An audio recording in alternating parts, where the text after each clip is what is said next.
Hello friends, good afternoon.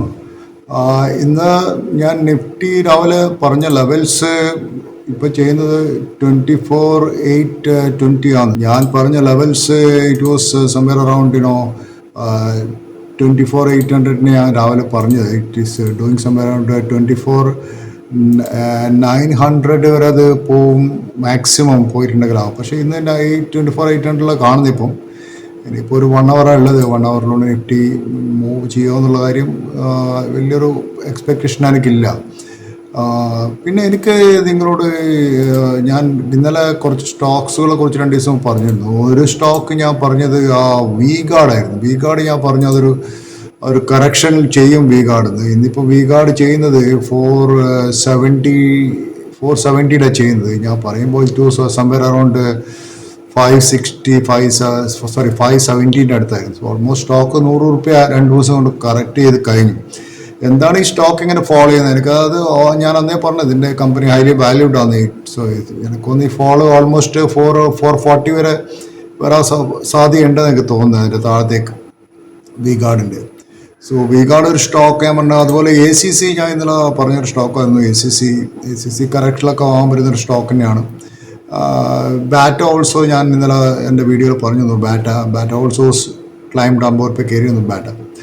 So ഇന്ന് ഞാൻ പറയുന്നത് വെച്ചാൽ നിങ്ങൾ പിന്നെ ഒരു കമ്പനിയിൽ പൈസ ഇൻവെസ്റ്റ് ചെയ്യുന്ന സമയത്ത്, suppose you are buying a stock, നിങ്ങൾക്കതിൻ്റെ ഓൺ വാട്ട് ബേസിസ് നിങ്ങൾക്ക് അതിൻ്റെ 5 കൊല്ലത്തെ അതിൻ്റെ prediction of the company's revenue in 5 years നിങ്ങൾക്ക് ചെയ്യാൻ പറ്റും? നിങ്ങൾക്ക് ചെയ്യാൻ പറ്റില്ലല്ലോ, നിങ്ങൾക്കറിയില്ല. അപ്പോൾ how you are going to invest in a stock? You think that after 5 years the stock price will goes up. The stock price, if you want to goes up, the revenue should goes up. So how you know that this in the coming 5 years the stock price, the company's revenue will go up? അപ്പോൾ അത് ഒരു വലിയൊരു ഫാക്ടറാണ്. കാരണം നമുക്കറിയില്ലല്ലോ കമ്പനിയുടെ. നിങ്ങളൊരു for example നിങ്ങളൊരു വി-ഗാർഡ് പോലത്തെ ഒരു കമ്പനി അടുത്ത 5 കൊല്ലം അതിൻ്റെ ഈവൺ അതിൻ്റെ സ്റ്റാഫിനോട് തന്നെ ചോദിച്ചാൽ you tell the staff to write down a prediction of the company's revenue in 5 years. അവരൊക്കെ ചെയ്യാൻ പറ്റുമെന്ന് എനിക്ക് തോന്നുന്നില്ല. സോ എങ്ങനെയാണ് നമ്മൾ അനലൈസ് ചെയ്യേണ്ടത് ആ സ്റ്റോക്സിന്? അത് ഒരു വലിയൊരു ഒരു ക്വസ്റ്റ്യൻ മാർക്കാണ്. നിങ്ങൾ ആലോചിച്ച് നോക്കും. ഞാൻ ലേറ്റർ വീഡിയോയിൽ പറയാം അതിനെക്കുറിച്ച്. അപ്പോൾ ഒരിക്കലും ഇത് ജെഫ് ബാസോസ് പറഞ്ഞു നിൽക്കുന്നു, the world just doesn't understand what Amazon is going to be. കാരണം ആമസോണിൻ്റെ ഒരു കാലത്ത് നിങ്ങൾ ആലോചിച്ച് നോക്കുക, Yahoo was valued more highly than Disney. അമേരിക്കയിൽ ഇന്ന് യാഹൂ എന്ന് പറഞ്ഞൊരു കമ്പനിയെ ഇല്ല. ആ സമയത്ത് yahoo.com was valued more than Disney. ആ സമയത്ത് ആമസോണിൻ്റെ വാല്യൂഷൻ ഒരു CS സ്റ്റോഴ്സിനെക്കാട്ടും വാല്യൂഷൻ കുറവായിരുന്നു.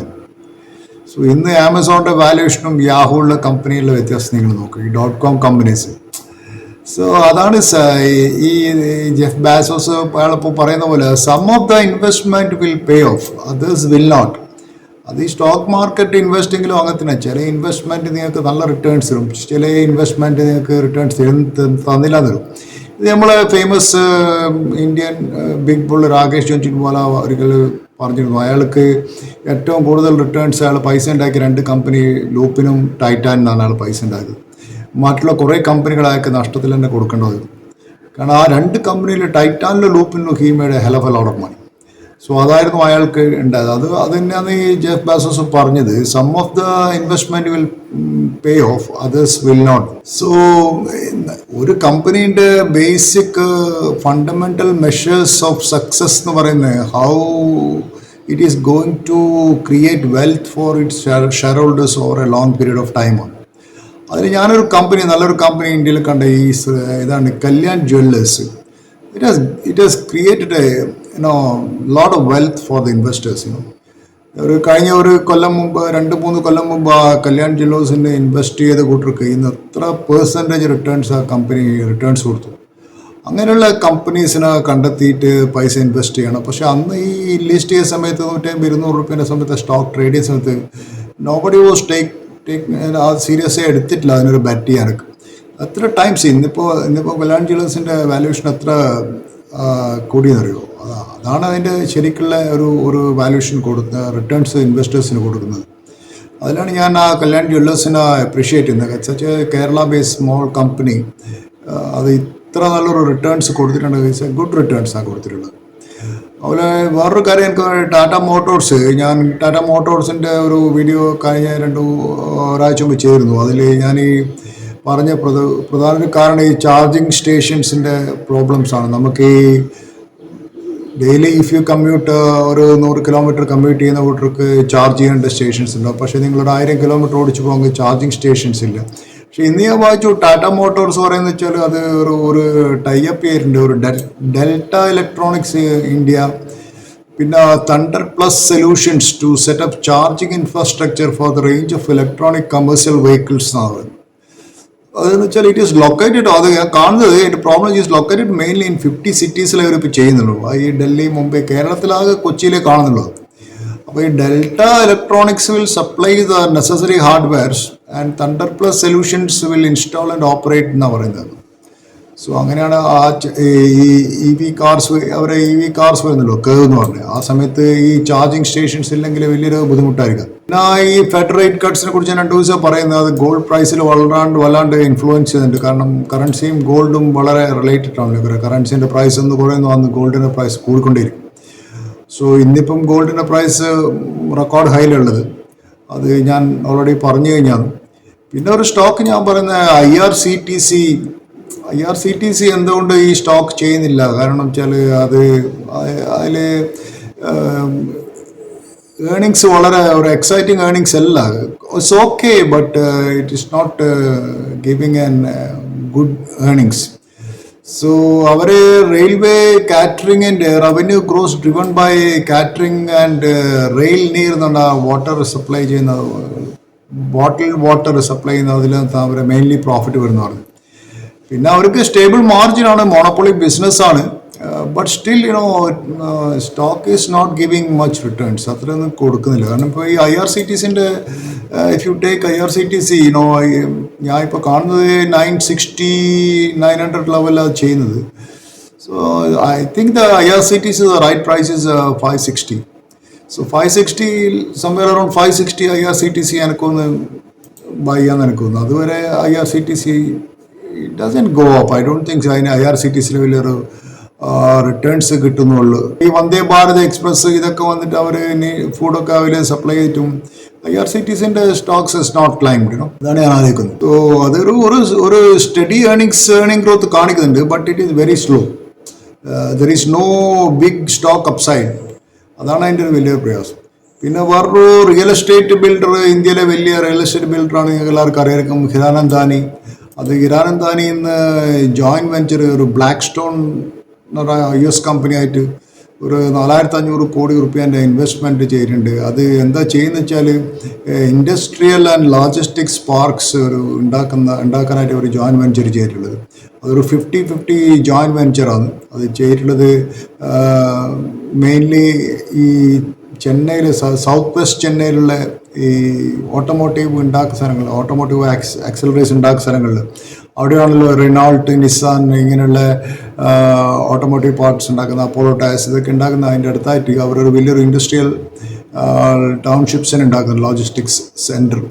സോ അതുപോലുള്ള ചില ലോജിസ്റ്റിക് സെൻറ്റേഴ്സൊക്കെ നമ്മളെ കേരളത്തിൽ വന്നാൽ വലിയൊരു ഇൻഡസ്ട്രിക്ക് ഒരു ബൂസ്റ്റ് കൊടുക്കുകയാണ് ശരി. പക്ഷേ അത് കേരളത്തിൽ വലിയ ഇൻഡസ്ട്രി ഒന്നും ഇല്ലല്ലോ, അതല്ല വലിയൊരു ഇഷ്യൂ. പിന്നെ ഈ BML ഇന്ത്യൻ നേവി ആയിട്ട് ഒരു മെമ്മോറാണ്ടം ഓഫ് അണ്ടർസ്റ്റാൻഡിങ് സൈൻ ചെയ്തിട്ടുണ്ട്. അത് എന്താ പറയുക, പല ഈ മെറൈൻ സ്പെയർ പാർട്സും ഇൻഡിജിനിയസ് ആയിട്ട് മെറൈൻ എഞ്ചിനീയറിംഗ് പ്രോഡക്ട്സ് ഒക്കെ ഇന്ത്യയിൽ തന്നെ ഉണ്ടാക്കാനുള്ള ടെക്നോളജി സൈൻ ചെയ്തിട്ടുണ്ട് BMLഉം ഇന്ത്യൻ നേവിയും. സോ അത് ഭാരത് എർത്ത് മൂവേഴ്സിൻ്റെ ഈ മെമ്മോറാണ്ടം ഓഫ് അണ്ടർസ്റ്റാൻഡിങ് ചെയ്തതിന് ശേഷം ഈ മെറൈൻ എഞ്ചിനീയറിംഗിൽ ഇവർ സാധനങ്ങൾ സപ്ലൈ ചെയ്യുന്ന പറയുന്നു. So what technology they are going to transfer we don't know. So അങ്ങനെയുള്ള കൊലാബറേഷൻ എന്ന് വെച്ചാൽ ഈ സ്റ്റോക്കിനെ ലിഫ്റ്റ് ചെയ്യാൻ സാധ്യതയുണ്ട്. ഈ കറണ്ട് നേവൽ പ്രോജക്ട്സും ഫ്യൂച്ചർ നേവൽ പ്രോജക്ട്സിലൊക്കെ state of the art domestically produce ടെക്നോളജിയാണ് ഇപ്പോൾ യൂസ് ചെയ്യാൻ പോകുന്നത് പറയുന്നത്. അപ്പോൾ അത് വേറൊന്ന് വെച്ചാൽ ഈ ഇന്ത്യൻ ഫാർമ സ്റ്റോക്സ് ഇപ്പോൾ ഓൾമോസ്റ്റ് ഹൈയിലാണ്, വളരെ റെക്കോർഡ് ഹൈയിലാണ്. നിഫ്റ്റി 15 ഔട്ട് പെർഫോം ചെയ്തിട്ടുണ്ട് ഇന്ത്യൻ ഫാർമ സ്റ്റോക്സ്. ഒരുവിധ ഫാർമ കമ്പനീസൊക്കെ നന്നായി ചെയ്യുന്നുണ്ട്. Like Divi's lab, Glenmark pharmaceuticals, Zydus life, Ipca laboratories, Lupin, this are all doing very well. Murugappa ഗ്രൂപ്പ്സിന്റെ 15% റൈസ് ഇൻ പാറ്റ് കാണിച്ചിട്ടുണ്ട്. മുരുകപ്പ ഗ്രൂപ്പ്സിന്റെ എല്ലാം കമ്പനികളും നല്ല ഗ്രോത്ത് കാണിച്ചിട്ടുണ്ട്. അത് നിങ്ങൾക്കറിയാലോ, ഈ ചോല ഫൈനാൻസ്, TI സൈക്കിൾസ്, ഇതൊക്കെ ഉള്ള ഒരു കമ്പനിയാണ് ഈ മുരുകപ്പ ഗ്രൂപ്പ്. സൊമാറ്റോ എന്താ ചെയ്തെന്ന് വെച്ചാൽ അത് പേടിഎമ്മിൻ്റെ movie and events ticketing business അവർ ഒരു 2000 കോടിക്ക് അങ്ങനെ വാങ്ങിച്ചിട്ടുണ്ട്. അപ്പോൾ ഇനി സൊമാറ്റോ ഒരു ആമസോൺ പോലത്തെ മൂവി ചെയ്യുമെന്നറിയില്ല. കാരണം ബൈ ദ വേ, ഞാൻ ആമസോണിനെ കുറിച്ച് പറഞ്ഞപ്പോൾ ആമസോൺ നിങ്ങൾക്ക് എന്താണ് ഈ ആമസോൺ എന്നുള്ളൊരു പേര് സെലക്ട് ചെയ്യാനുള്ള കാരണം വെച്ചാൽ ആമസോൺ എന്ന് വെച്ചാൽ ലോകത്തിലെ ലാർജസ്റ്റ് റിവറാണ്. ആൻഡ് അതുപോലെ തന്നെയാണ് ഇവർ വിചാരിച്ച ലോകത്തിലെ ലാർജസ്റ്റ് ബുക്ക് സ്റ്റോറും അത് ആമസോൺ ആയിരിക്കണം. ആ ഒരു ഉദ്ദേശത്തിലായിരുന്നു പോലും ഈ ജെഫ് ബെസോസ് ആമസോൺ എന്നുള്ള ആ പേരെടുത്തത്. അത് ആമസോൺ റിവർ എന്ന് വെച്ചാൽ this is not only the largest river in the world, it's many times larger than the next biggest river. It blows all the other rivers away. അതാണ് ആമസോണിൻ്റെ നെയിമിനുള്ള ഒരു ഇതാണ്. So അപ്പോൾ ഞാൻ ആലോചിക്കാന്ന് വെച്ചാൽ ഇപ്പം സൊമാറ്റോ എന്ന് വെച്ചാൽ ഒരു ഫുഡ് ഡെലിവറി പ്ലാറ്റ്ഫോമായിട്ട് മാത്രമേ നമ്മൾ കാണുന്നത്. അതൊരു പ്ലാറ്റ്ഫോം ബിസിനസ്സാണ്. പക്ഷേ അത് ബിയോണ്ട് ദ ഫുഡ് ഡെലിവറി അവർക്ക് ടിക്കറ്റിംഗ് ബിസിനസ്സിൽ, മൂവി ടിക്കറ്റ്സ്, ഇവൻറ്റ് ടിക്കറ്റിങ്ങിൻ്റെ ബിസിനസ്സിലും കൂടി എൻ്റർ ചെയ്യാനുള്ള അതിനാണ് ഇവരെ പേടിഎമ്മിൻ്റെ ഈ മൂവി ഇവൻറ്റ്സ് ടിക്കറ്റിംഗ് ബിസിനസ് അവർ വാങ്ങിച്ചതെന്ന് എനിക്ക് തോന്നുന്നു. അപ്പോൾ അത് ഒരു വലിയൊരു ബൂസ്റ്റ് അവർക്ക് കമ്പനിക്ക് ഫ്യൂച്ചറിൽ കൊടുക്കുന്ന എനിക്ക് തോന്നുന്നു. ഇത് കാണുന്നില്ല, റിച്ചാർഡ് ബ്രാൻഡ്സൻ്റെ വിർജിൻ എന്ന് പറഞ്ഞൊരു സ്റ്റോർ ഉണ്ടല്ലോ, വിർജിൻ. അവർ പണ്ട് കാലത്ത് ഓർമ്മയുണ്ട് എനിക്ക്. വിർജിൻ എന്ന് വെച്ചാൽ ഓൺലി മ്യൂസിക് സീരീസ് ഇതൊക്കെ വെക്കുന്ന ഒരു സ്റ്റോറായിരുന്നു. പക്ഷേ പിന്നെ അത് എയർലൈൻ ബിസിനസ്സിലേക്ക് വന്നു, ലിക്കർ ബിസിനസ്സിലേക്ക് വന്നു. So they planned everything. അതിൻ്റെ ഒരു ആവശ്യം എന്ന് വെച്ചാൽ just to keep away the competitors. So അതുപോലെ തന്നെ ആമസോൺ പണ്ട് ബുക്ക് സെല്ലേഴ്സ് ആയിരുന്ന Amazon, they plan to expand beyond books also. അത് വലിയൊരു ഇതാണ്. പക്ഷേ ഇതൊക്കെ എന്ന് വെച്ചാൽ എന്താ പറയുക, ഇങ്ങനെയുള്ള ഈ .com കമ്പനീസ്, പ്ലാറ്റ്ഫോം കമ്പനീസിൽ അതൊക്കെ ഒരു സോഫ്റ്റ്വെയർ കമ്പനികളാണ്. അതിന് നല്ലൊരു സോഫ്റ്റ്വെയർ പ്രോഗ്രാമേഴ്സ്, എഞ്ചിനീയേഴ്സിന് ആവശ്യമാണ്. ഈ ആമസോണിലൊക്കെ അവർ എല്ലാം കാൽടെക് എഞ്ചിനീയേഴ്സ് ആണ് അതിൻ്റെ ആ സമയത്ത് ഉണ്ടായിരുന്നത്. എല്ലാം ഈ പ്രോഗ്രാംസ് ഡെവലപ്പ് ചെയ്ത് അതെങ്ങനെ അത് ചെയ്തതെന്ന് വെച്ചാൽ ഇവർ പിന്നെ ഫോർ എക്സാമ്പിൾ നിങ്ങളിപ്പോൾ if someone search Google for ski vacations, he would see a link to books about skiing on Amazon. അതാണ് നിങ്ങളൊരു മുന്നാറിലൊരു സ്കീയിങ് വെക്കേഷന് പോകണമെന്നുണ്ടെങ്കിൽ അപ്പോൾ തന്നെ അതിൻ്റെ ആമസോണിൻ്റെ ബുക്സ് അതിനെക്കുറിച്ചുള്ള സൈറ്റിൽ വരും.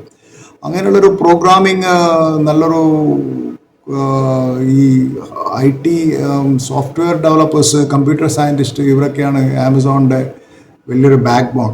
അവരെ മെയിൻ സ്ട്രെങ്ത്തും അത് തന്നെയാണ്. അവരെപ്പോഴും റിക്രൂട്ട് ചെയ്യുന്ന ഈ കമ്പ്യൂട്ടർ എഞ്ചിനീയേഴ്സ്, PhD ഹോൾഡേഴ്സ് എല്ലാം ചെയ്യുന്നത് കാൽടെക്കും ഇതുപോലുള്ള MIT ഇതുപോലത്തുള്ള കമ്പനികളിലെ മോസ്റ്റ് ബ്രൈറ്റസ്റ്റ് ആയിട്ടുള്ള കമ്പ്യൂട്ടർ പ്രോഗ്രാംസിനെ അവർ സെലക്ട് ചെയ്തു. അത് ഞാൻ ആമസോണിൻ്റെ കാര്യം പറഞ്ഞാൽ. സോ സിമെൻറ്റ് കമ്പനീസിനെ കുറിച്ച് ഞാൻ ഇന്നലെ 2 ദിവസം പറയുന്നത്, സിമെൻറ്റിൻ്റെ പ്രൈസ് കൂട്ടിക്കൊണ്ടിരിക്കുകയാണ്. അപ്പോൾ സിമെൻറ്റ് പ്രൈസ് കൂടിക്കൊണ്ടേയിരിക്കും. സോ അത് സിമെൻറ്റ് പ്രൈസ് എല്ലാം കൂടി ഇവർ പറയുന്ന ഏകദേശം 20-30 ഉറുപ്പിയോളം ഒരു ബാഗിൻ്റെ മുകളിൽ കൂടുന്നുണ്ട്. സോ അതുകൊണ്ട് സിമെൻറ്റ് കമ്പനീസൊക്കെ നന്നായി ചെയ്യാൻ സാധ്യതയുണ്ട്. അപ്പോൾ ഇതൊക്കെയാണ് ഇന്ന് എനിക്ക് പറയാനുള്ളത്. അപ്പോൾ ഇന്നത്തെ മാർക്കറ്റ് ഞാൻ കാണുന്നത് ഈ ലെവലിൽ തന്നെ മാർക്കറ്റ് കാണുന്നത്. It won't go beyond. ഇപ്പോഴത്തെ നിഫ്റ്റി നോക്കുകയെന്ന് വെച്ചാൽ ഇറ്റ് ഈസ് സംവെയർ ട്രേഡിംഗ് 24,800 ഞാൻ പറഞ്ഞ അതേ ലെവലിൽ തന്നെ ഉള്ളത്. അപ്പോൾ thank you for viewing my channel. See you tomorrow. Have a nice day.